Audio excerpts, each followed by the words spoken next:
Welcome to another unboxing video from theplayersaid.com. My name is Grant. Today I'm unboxing a game that the series we've really started to enjoy. This is actually the second game in the Fierce Fight series from VUCA Simulations, designed by Tetsuya Nakamura. The game is called Traces of Hubris and is a follow-up game to last year's Traces of War. And this whole system goes back to it's been called a couple of different things. The Red Box series, A Victory At series, typically from MMP, but also designed by Tetsuya Nakamura. So, very good little game. Very much have enjoyed it. We've played 3 or 4 in the series and have a couple of others that we would like to play, this being one of those. Let's flip over to the back of the box so you can, I'm not necessarily a full historian on everything, but this is a 2-player game that simulates the Case Blue Fall-Blau summer offensive in southern Russia during the second half of 1942 during World War II. So the goal here is to cut off the Volga at Stalingrad and to ultimately end up capturing the Caucasus oil fields to gain the oil needed to continue the war by the Germans. Here's a look at the board with the counters set up. One of the really great things about this board and this game, it is chit pull. These are all pre-rounded counters, so you don't have to clip them. And they're very nice counters, very nice boards, very nice player aids, very good production. VUCA is becoming significantly known for that. There are 2 23.2-inch by 32.7-inch maps, and you'll see they're not made out of paper. They're almost made out of something akin to canvas, but it feels different. I'm not exactly sure what that material is.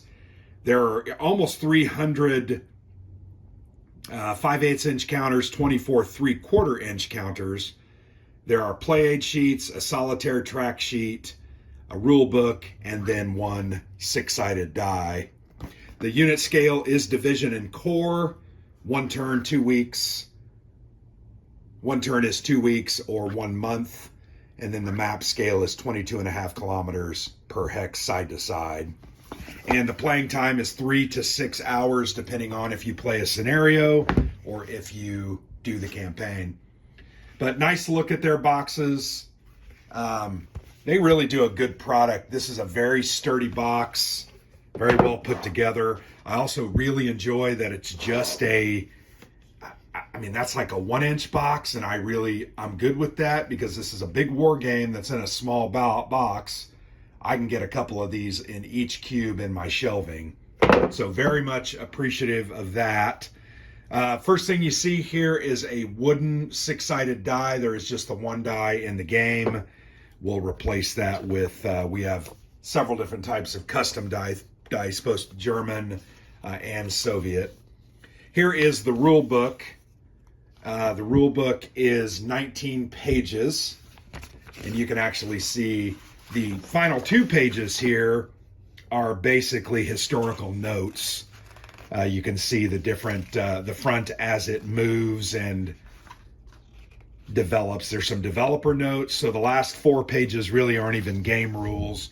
There are only 15 pages of actual rules. And then once again, herein there is half of this last page is optional rules that you don't even have to use. I found the rules to be very simple. They have good color play examples. They also have several points that are highlighted. You can see here's a red box around this exception rule for Operation Uranus. There's some more of those important rules. Really enjoy this system because it does have command chits that you're going to draw, chit draw. They will activate the different formations and the different commands. So it's very good. Supply is only checked when this supply chit is drawn. Sometimes it's thrown in during the first round. Sometimes it is not, depending on when it comes up. is when you're going to have to check that supply. Always very cool. There's a reinforcement chit, so that's a Soviet one. There's also an Axis reinforcement chit, but there's also the Soviet Stavka chits and OKH chits. And the thing I like about these is it gives the player options, particularly the German with that OKH chit, because when that is drawn, they can choose any of their HQs that are on the board to go ahead and activate those formations. That allows some of those formations to be activated twice, which in one turn, which is very, very important. The Soviet player may choose any of their HQs to activate when that Soviet Stavka chit is drawn as well. But there's a look at the rules. So you can see very good table of contents here that tells you how to get to and from the different sections of the rule book. And once again, felt like the rules were very well written and clear, really clear as you read them.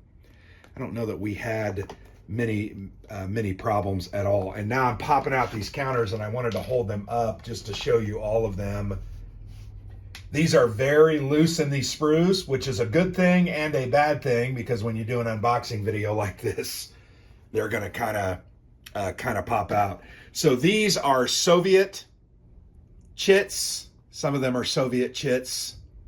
You can see the red star, the Soviet hammer and sickle there. But you can see these are mostly infantry units on the bottom. There's some mechanized infantry units, and then here you have your panzers and tanks. Yeah, different formations. Here are these the chits that you're going to pull and draw, so you can't see what like the ones that you have drawn. You're going to hold those, and the other player really can't see them. Here's some German units. There are really just 3 counter sheets, so there's not a glut of counters in this game. Counter density really isn't that high, and I'm okay with that because I think the game still gives you a really good feel for what it is. I got to put that map back in there. But here's some more German units, mostly infantry with some tanks at the bottom. So we've seen, and then finally, here are some more units. And I know that you have an option about which ones you use. You can use the ones that have the silhouettes, or you can use the ones that just have the NATO symbols. Here are control markers. Here are air support. These are Stukas, obviously. Air supply, you can drop supply in when you start to get cut off. You know, that's always going to happen. And then there's some fortifications here and some different, these are those HQ chits that you're going to place out on the board and then activate those with these. This is a Soviet reinforcement chit, but so that's what those are. But yeah, really nice counters. They're, I think, very clean, very clear, and I love that they're pre-rounded. Going to be completely honest, I do not have to clip those. You know, I do enjoy clipping, but I also enjoy not clipping when a game comes pre-clipped like that. Let's go ahead and move the rest of this board or the box over. And I wish I could through the camera show you that material, but it's just really interesting. It's a really thick and interesting feeling paper. I don't know how to describe it. Kind of has a linen finish to it, but it's very durable. And these maps are just gorgeous. Very well drawn, very clear. I will say on this one, I'm a bit surprised because the hexes look like maybe they needed to be a little thicker font-wise. You can see they really blend in to that background, but that's kind of a cool effect. You can see that the roads are very clear, the different terrains are very clear, the big rivers are very clear, very well drawn. I want to say Pablo Bezerk is the artist, but don't quote me on that. And here is the other map. So these are going to fit together. You're going to want to throw some plexi on them. They actually work out really well. And then you've got all different types of administrative boxes here. You've got, I'm going to show these. You've got your combat results table. They're shown on the map, directly on the map. You've got your reinforcement table, the Luftwaffe table, German withdrawal table at the very top, and then Axis reinforcements table. The other thing that's kind of cool about the board itself, there are these little holding boxes at the bottom of the map. You can see Soviet command chit pull. So when you've used all your chits, you're going to put them in here so you can kind of remember what you've pulled and what you haven't pulled. And then some of them are going to be inactive until later in the game.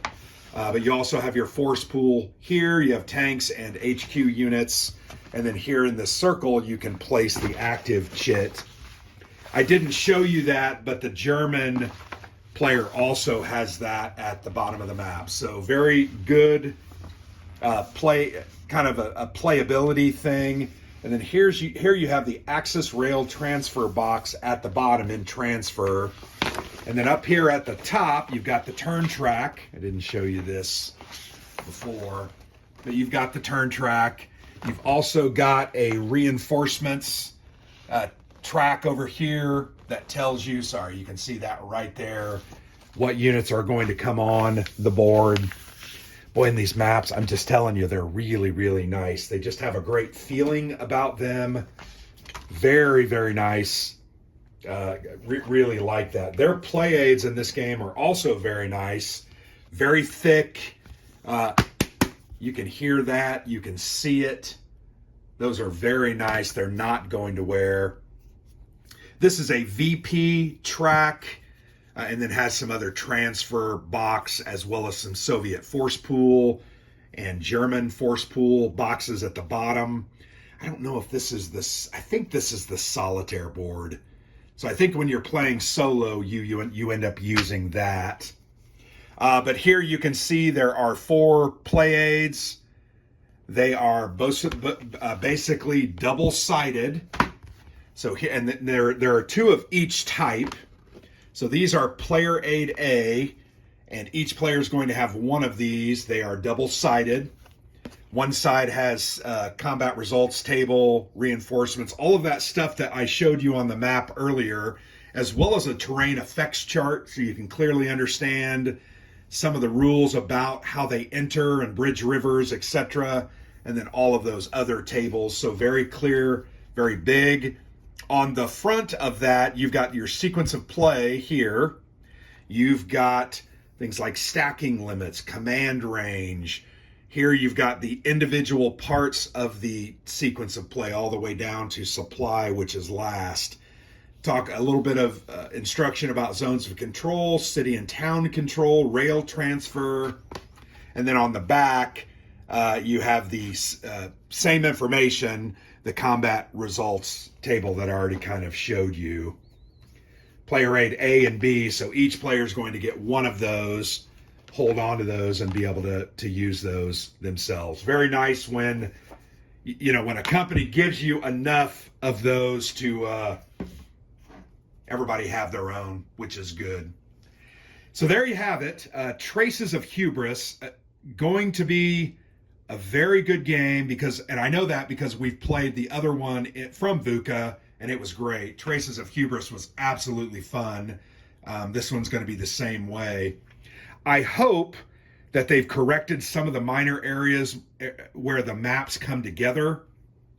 There's a little bit of an offset and it wasn't exactly printed correctly. I don't know if that was just my copy or maybe that was an error that they had to kind of run through and deal with, but it didn't affect the way the game played. We just put some plexi on top of it and it ultimately made it work out. So there you have it. Traces of Hubris, Tetsuya Nakamura, another entry in the Fierce Fight series from VUCA Simulations. Get a copy. These will be available this summer. This is a little bit of an advanced copy. We're unboxing it to try to get the word out. So I really very much appreciate it. Look forward to playing, and we'll definitely do a review video, and I'll probably do some written content on this as well, only because it's so good. So thank you for watching. I've been Grant for the Player's Aid.